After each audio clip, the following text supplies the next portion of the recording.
Since the 9/11 terrorist attacks, over 70 new laws have been passed in Australia in the name of national security. And many of them interfere with democratic rights and freedoms.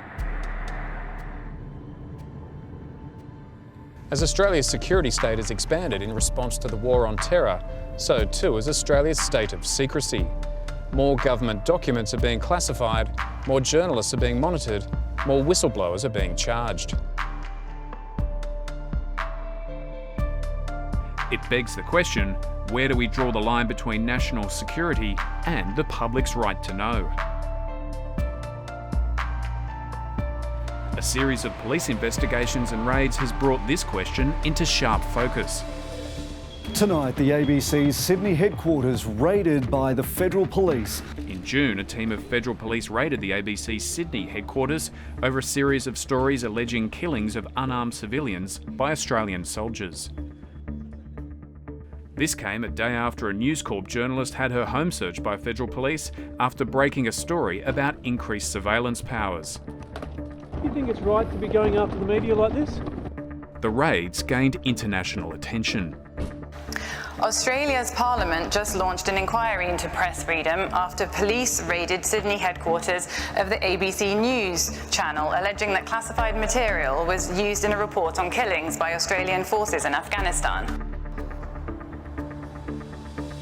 We have the ABC's Managing Director. It's brought about a rare display of unity from Australia's media organisations. These raids put our democracy in danger. They put the public's right to know in danger, and they put people who talk to journalists in danger.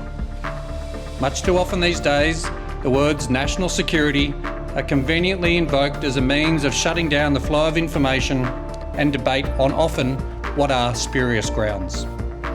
Decriminalising journalism is a mandatory first step. No one deserves to be punished for doing their job and pursuing information that is clearly in the public interest.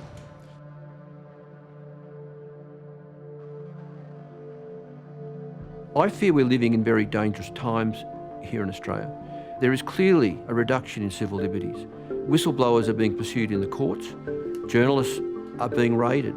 I would characterise it as being in a pre-police state, which left unchecked will get even worse.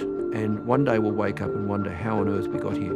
The country generally should have a good hard look with no preconceptions about just what is the scope of information about government that should be kept secret from the people. For how long and why?